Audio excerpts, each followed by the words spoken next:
Authentic Mughal খাবার try করার জন্য আমরা চলে গিয়েছিলাম কারিমস ঢাকাতে। রিসেন্টলি তারা তাদের আবুধাবি ফ্র্যাঞ্চাইজির সাথে মিলে কতগুলো নতুন আইটেম লঞ্চ করেছে, তো সেগুলো ট্রাই করতে আমরা লাঞ্চে চলে গিয়েছিলাম। ফার্স্টে আমরা ট্রাই করি মাটন ইয়াকনি শরবা এন্ড টমাটার ধানিয়া শরবা। ঢাকায় খুবই কম জায়গায় অথেন্টিক শরবা সেল করে, তো এগুলা খেয়ে আমাদের খুবই মজা লেগেছে।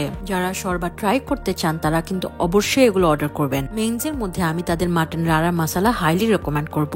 যারা আমার মতো বিরিয়ানি খেতে পছন্দ করেন তারা কিন্তু কারিম স্পেশাল চিকেন দাম বিরিয়ানিটা ট্রাই করবেন। বাসমতি রাইস দিয়ে বানানো বিরিয়ানিটা একদমই মুখে লেগে থাকার মতো। কারিমসে আসবো আর এখানকার ডাল মাখানি ট্রাই করবো না এটা কিভাবে হয়। ফিশ মশলা টেস্টটাও কিন্তু একদমই অন্যরকম ছিল। মোরগ লাবাবদার আর লাচ্ছেদার পারাটার কম্বিনেশনটা কিন্তু সেরা। খাওয়ার সাথে আমরা তাদের সুইট লাচ্ছি, মিন্ট লেমনের এন্ড অন্য বেভারেজেস গুলো এনজয় করি। যারা ফ্রেন্ডস, ফ্যামিলি এন্ড কলিগদের সাথে লাঞ্চে যাওয়ার জন্য জায়গা খুঁজছেন তারা কিন্তু কারিমস ঢাকাতে যেতে পারেন। সামনে হ্যালোউইন উপলক্ষে তাদের এখানে কিছু স্পেশাল ক্যারেক্টার্স আনা হচ্ছে, যাদের মধ্যে থাকছে মঞ্জুলিকা আরো অনেকেই। সকল আপডেটের জন্য চোখ রাখুন তাদের পেজে।